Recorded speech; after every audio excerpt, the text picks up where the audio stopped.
And our group was called Benzie Bus Yes. We're the friends of the Benzie Bus. And you're looking at the core of it as it started. There were four of us. That gentleman in the glasses is Kelly Thayer. He is a relentless and tireless advocate for mass transit. And then Matt and Tammy are in the middle, and they're riders. And then there's me, and I'm the marketing guy. And so when we started, we were in we also went in May of 2011, so we were in that first election post-Tea Party climate. And within our county, there's a great mistrust. We had some Headley Amendment issues that are still lingering, and so people have a problem with county government. Now, obviously, our transit authority is not directly part of that county government, but that'll come into play a little bit later. So the election's in May, and as many of you know, in Michigan, it's very cold during that time of year. So we had a great enthusiasm gap. When we ran our initial millage request in 2006, which established our transit authority, we had an August election. And so we had college students at home, and we had tons of volunteers, right? And so we had a great groundswell of enthusiasm. The first meeting that I went to in 2006, and I was the kind of guy that kind of came to the party like a little bit late, but they had hired some consultants and stuff, and so I was kind of the pain in the ass guy that was like, why don't you try this? Why don't you try this? And they're like, we've already got it handled. And so when the renewal came, they were like, hey, you're that guy that was, kind of a thorn in our side. Why don't you just run the campaign? And so I did. And so I got to the first meeting, and, you saw in that other slide, there were a couple more folks than that, but we didn't have any numbers.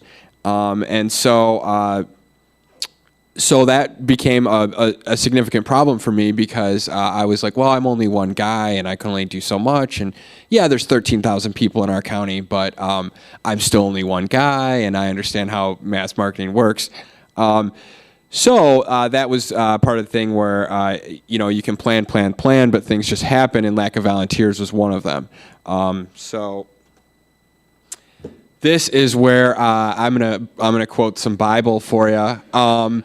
Because, but I can tell you, love your enemies and pray for those who persecute you. So I didn't understand the significance of what this would mean until later, because there was a scathing letter to the editor that happened in February, and it was late February.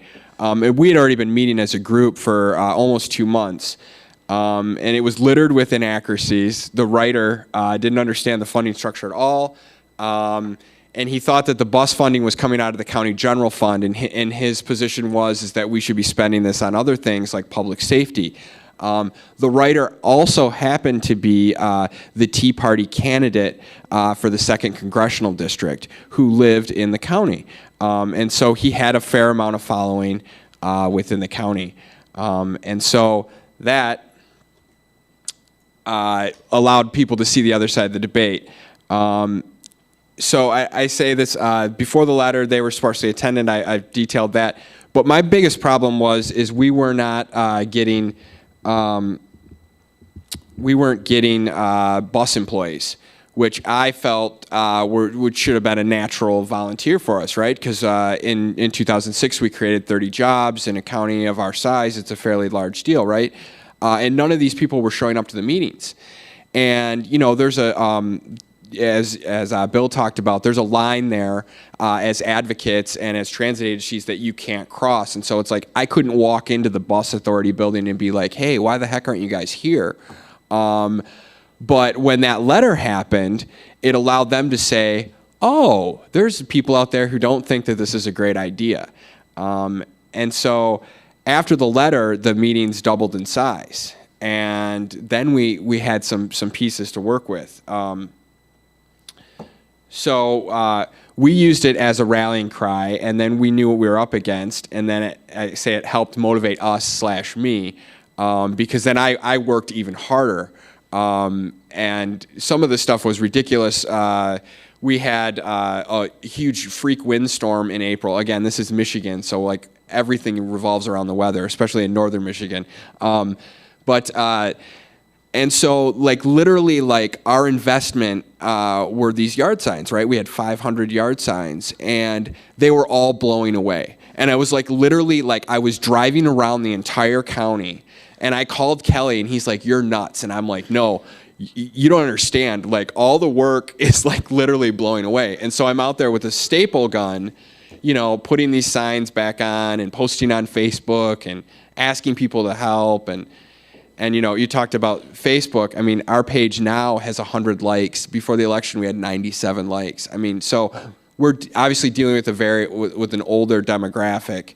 But one of the things that we did do, and these are kind of like, you know, these points have all been covered. But I communicated. I called it Transit Thursday emails, and I would send out an email, and we profiled a rider, we profiled a partner. And then we passed out our materials at post office. I was referred to as the Happy Warrior, and I was like, didn't that guy lose the presidential election? And so I was like, I was very concerned about that. But so all of this, you know, was all part of the plan. And what's great about the process of campaigns and involving lots of other people is slowly people start coming to the table. So we were on kind of a compressed timeline. Our election was in May. The letter happened in February. People started showing up in numbers in March. And then invariably that what I like to call the problem volunteer shows up, the one that wants to change the entire plan on a dime. And then they're upset that you're like, what do you mean you already have a plan in place? Well, why did you invite me here? Well, I wanted you to participate in the plan.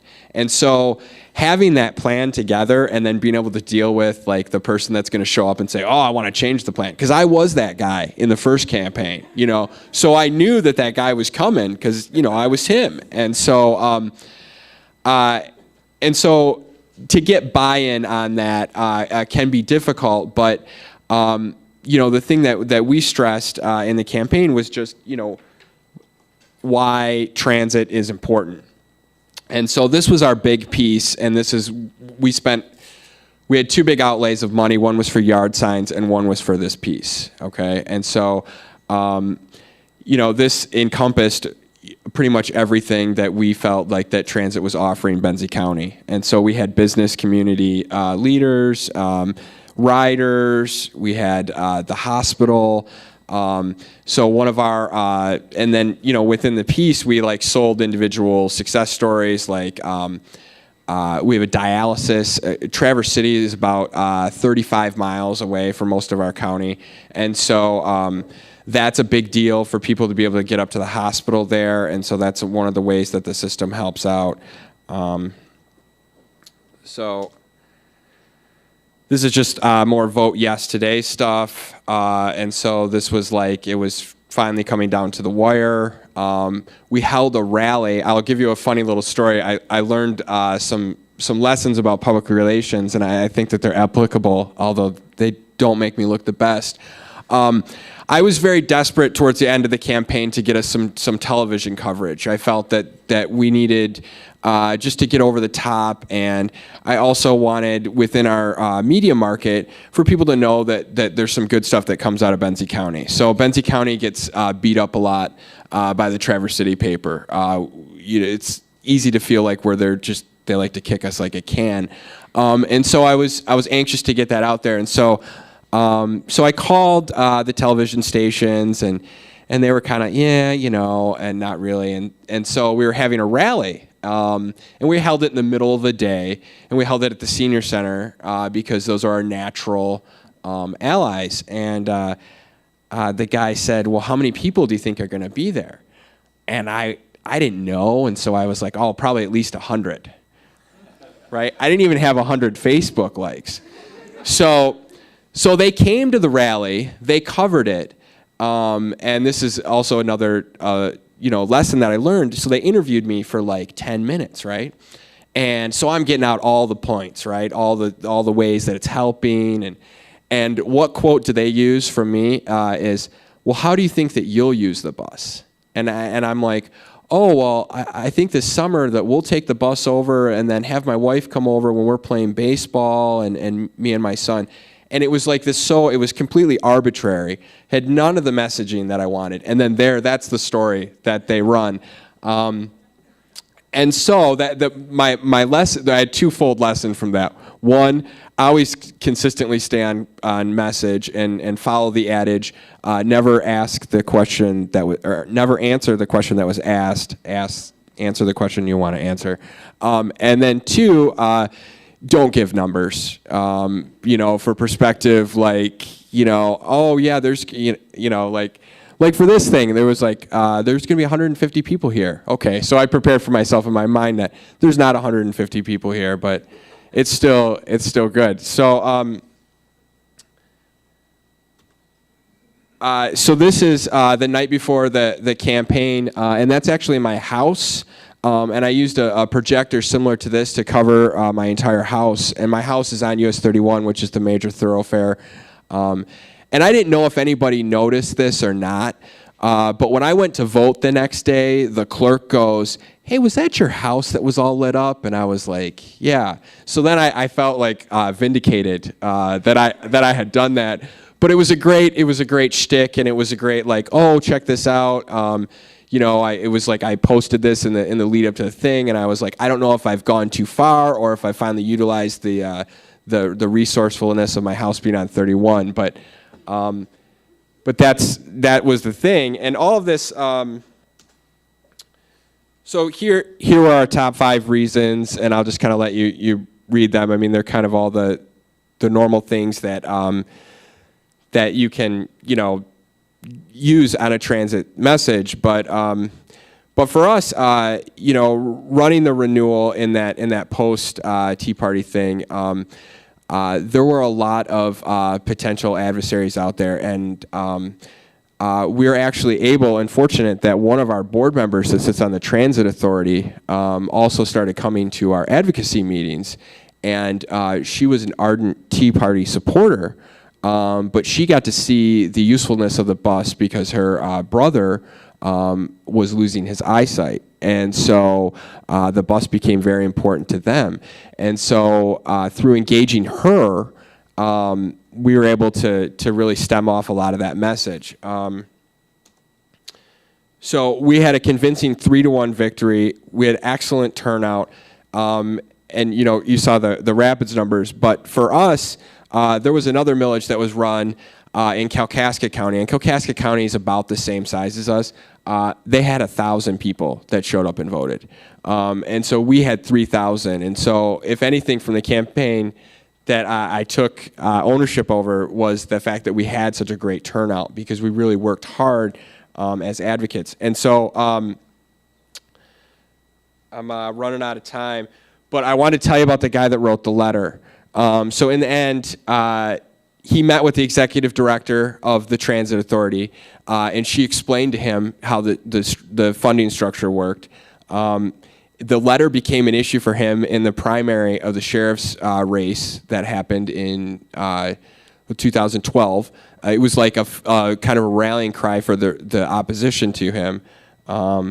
But he won that race, and he had to actually write, and the paper published the letter twice, which was hilarious, but that he actually liked the bus and that he respected the decision of the voters. And now he's one of my clients. So I'm doing a website for the sheriff's department. And he's actually a decent guy, and but he has not stopped being who he is. So he was one of the sheriffs that came out and said, we won't enforce any gun control. So he was one of those guys. But that's kind of our story. Here's a picture of me and Kelly. We did our huge fundraiser was there's a place called the Cabbage Shed in Alberta. We had bands, and we had 200 people, and so it was awesome. But before I go, transit is all about sharing, and it's about sharing responsibility, and it's about sharing tax burdens, it's about sharing the experience of being on the earth, right? And so I brought some goodies from Northern Michigan that everybody can share. It's from one of my my favorite clients, the Cherry Hut in Beulah. And so, but I only brought like 5 things, so much like transit, you'll have to share, so I'll just kind of pass them out through the room. So thank you so much.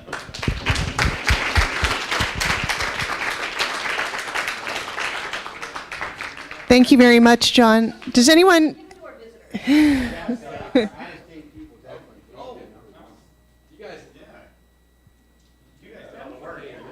Yeah. So...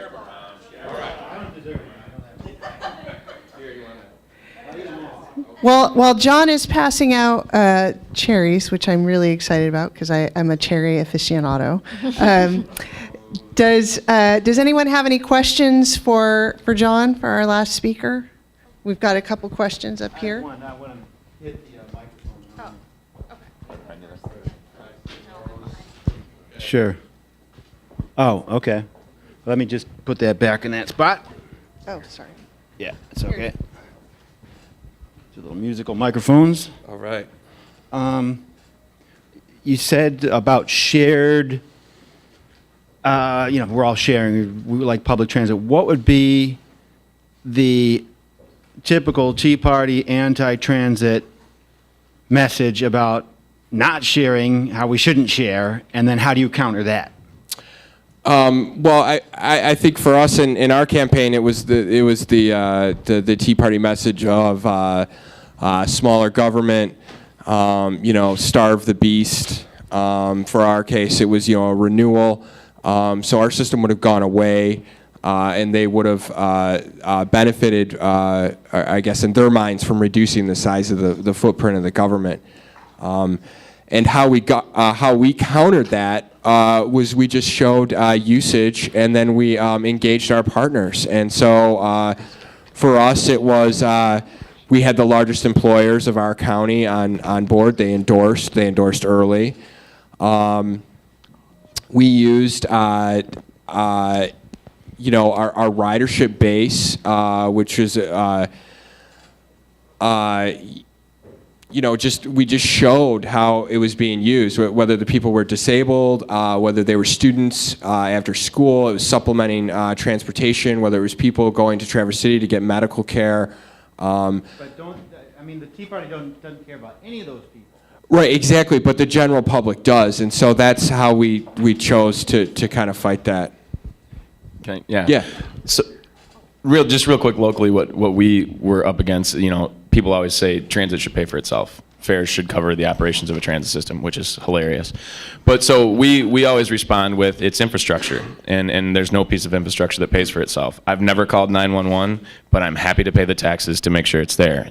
So in our area too, we're very focused on parking and commuting, and we'll say, you'll drive down 96 in the morning. At 6 in the morning, you have the whole thing to yourself. Does that mean you should put a gate up on the exits so no one can, so take the infrastructure approach. It's been helpful for us. And then also, I would just add to that in northern Michigan, we kind of have this chip on our shoulder that we get stiffed from not only Lansing but also Washington D.C. And so for us, we were able to say, hey, we can get some of this money back. So I think in Detroit, like for me, it's like one of those things like. At some point, or we still are, like a net exporter of gas tax money, right? Because it's going to places like Chicago and New York and places with real systems. And since we don't have that here, we're not getting that money. And I think that resonates with people. It certainly did in northern Michigan, because like I grew up there, and so I've heard that all my life. Oh, Lansing, Detroit gets all the money, blah blah blah. Well, yeah, it's because y'all have all the people, So. Two questions. One, the letter that came out that was negative and inaccurate, did you do a formal response to that, or just let it run its course? Because that comes up all the time. Yeah. Actually, we didn't respond to it as a campaign. We had other people respond to it. We actually had a series of letters. That was a central part of our campaign, was like urging people to write letters to the editor, especially after that point. It became rather easy to get folks to do that. So, but the campaign itself did not respond specifically, like as a campaign. We had people take that on. And just a general question on polling. You can do mini polls on Facebook at no cost, and I'm just wondering if anyone has any feedback on if those are meaningful or not, hard to say. Nope. I'll answer for that one. Facebook polls are a good way to engage your supporters and get them to weigh in on your site, but they're not accurate or valid in any way other than engage people. I did also want to add a little response to Chris's question. While we always want to, we as advocates always err on trying to convince everybody that we're right, the important thing to remember, especially in a campaign, when you need to get, at least in Michigan, 50% plus one of the voters to believe that you're right. And if there are people who adamantly believe that you are wrong, if they are opposition, you really shouldn't waste your time on them. We are not going to convince the Tea Party, with rare exceptions, we are not going to convince the Tea Party that transit investment's a great idea. So we need to make sure that they're not convincing undecided voters that transit's awful. But that's one of the important challenges of campaigns, is to know who you need to convince and keep focused on the people you need to convince, and don't waste your time, don't get pulled off message trying to appease everyone. I like to call them the sinners, the saints, and the unconverted. Oops. Oh, thank you. Bill said something that I think we've got to be careful of. He said, just go out and let the people plan the system. Just ask them where they want the buses. And I think that's fine, but I think there's a danger that, I don't think you weren't here yesterday, were you? One of the things I talked about was what happened in Atlanta, where they asked the people to pick their project. They came up with $32 billion worth of projects, and they could only fund 8. And as a result, they told 3/4 of the people, you're not going to get what you asked for. So you got to be careful with that. Plus, if you have these disjoint projects that everyone wants, and it doesn't create an integrated system that the transportation professionals might put together to be an efficient integrated system, then you got a problem there too. So it's got to be, certainly everyone needs a voice. You need to listen to it as you're planning the system, but someone has to plan the system as a system, and be careful of that. So I'd like to thank our speakers today, and we're going to wrap up just a couple minutes late, but a round of applause for all the folks today. Great job.